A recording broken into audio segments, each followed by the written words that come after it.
Hey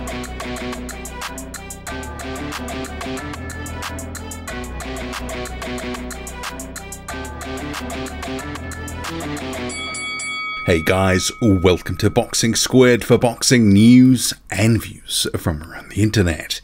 This is the post-fight review for Justis Huni vs Joe Goodall, which took place in Australia. Justis Huni gets the decision, going all 10 rounds with Goodall.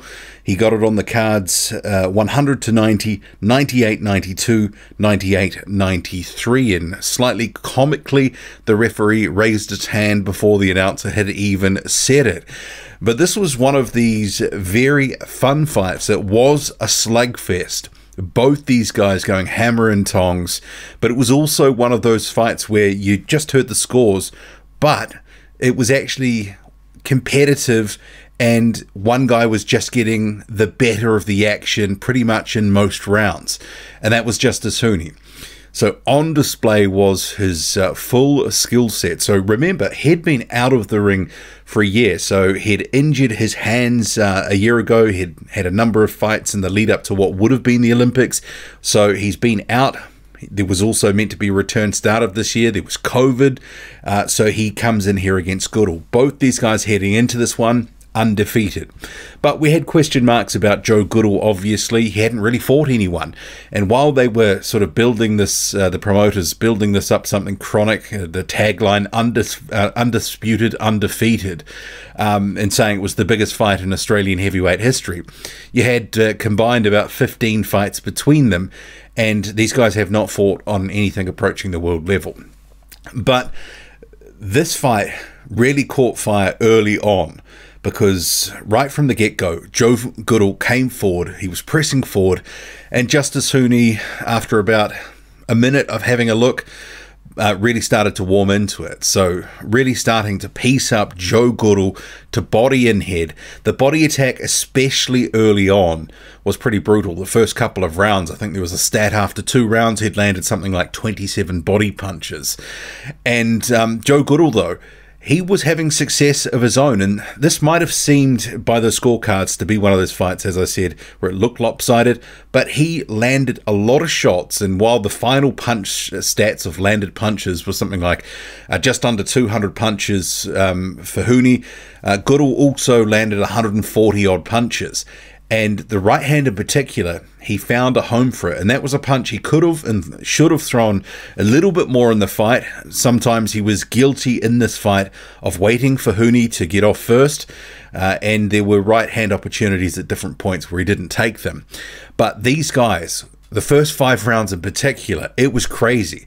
Just an absolute back and forth. And you could tell, though, after 5 rounds that the pace was taking a toll on Goodall. And I think that was obviously part of the game plan from Justis Huni, was throw a lot of shots, you know, really try to wear him out to the body.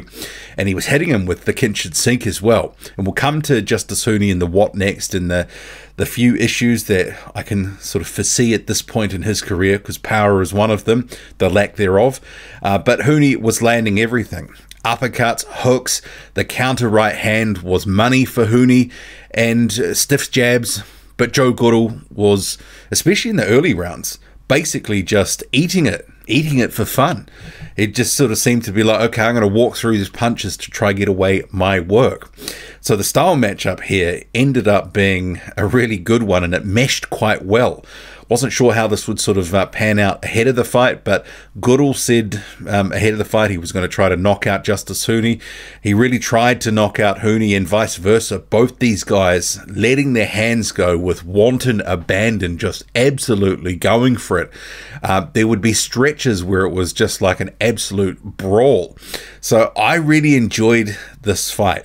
It did slow down for a few rounds, sort of rounds 6, 7, and started to pick up towards the end. Justis Huni was landing, you know, big on Joe Goodall, and the odd shot was backing him up and making him wince and grimace a bit. And so too, Joe Goodall landed a few shots where just sort of backed up and had Justis Huni just taking stock for a moment.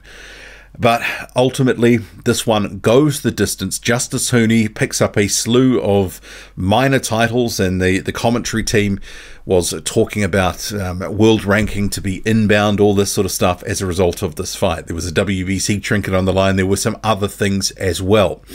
Highly enjoyable fight where Goodall was in the fight, but he wasn't winning the fight.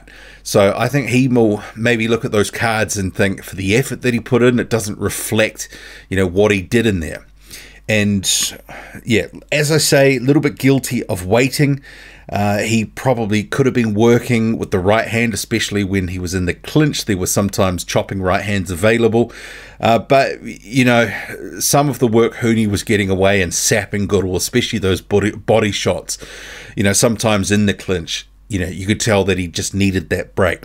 And it was a tactic. It did seem to be a tactic for a few rounds where he was trying to lean all over him and try to maybe sap Huni in his strength. Goodall, he's been trained more recently for the past year or so by Kevin Barry.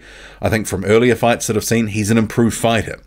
But we do have to bear in mind at this stage, I didn't have him in the top 50 ahead of, the world top 50 ahead of this fight. But I think he can, especially on the strength of what we've seen, certainly compete at round top 40, top 50 level, be in competitive fights, and probably win some of them. Justis Huni, what was obvious from the get-go was the speed was a key difference. Sometimes it looked like some of the combinations he was whipping off, making it look like Joe Goodall was in slow motion. And yeah, his quick counters, fast jab, it really was one of the differences in here. You could tell he was the more skilled fighter from the get-go. But Goodall showed a lot of heart, determination, and he was finding openings. With Huni letting his hands go so much, there were openings there for him. But there were also shots where you Huni shouldn't have got caught with that number of right hands. It's clear to me Justis Huni is susceptible to that right hand. That was a punch that if he had faced someone who was a bigger puncher, he could have been in some trouble. He got caught with a number of flush right hands. So they're going to have to look at the defense for Justis Huni going forward, because despite, there being more openings because of his offensive style and his game plan for this fight, genuinely there were holes in the defense there. He was getting caught with shots that he probably shouldn't have been. But, hey, it's going to happen in a fight. But I do think a bigger puncher, and they were trying to talk Goodall up as a puncher, but I didn't see it. I've never considered him a puncher. I don't think he's especially heavy-handed, but someone with heavy hands catching Huni like that, it's going to do some damage. The speed advantage was huge. He was open to that right hand. I'm just looking at my notes here. The body shots was huge, and it did pay dividends in the second half of the fight. The lack of power. He was really catching Joe Goodall with all manner of shots. Right hands, left hooks, right hooks, uppercuts, really smashing that body as well. And Goodall, for the most part, was trying to walk through it, or only momentarily sort of stopped in his tracks before continuing the assault. It just couldn't seem to be, Huni couldn't seem to throw anything to deter him to the point where he was hurting him, and it never looked like Goodall was close to going down. And it is going to become an issue at some point in his career, and judging by the way that they're moving him, there's going to be a reckoning at some point. He's going to face some guys who are going to be bigger punchers than Goodall, going to be more skilled than Goodall, and that's just a given coming up the division. And he's going to, he's going to have a bit more. He's still young. He can still develop a bit more pop. Has the man strength come in? I know there's been people talking about his technique for his right hand. Could he get a bit more pop on it if things are just tweaked? There's open questions.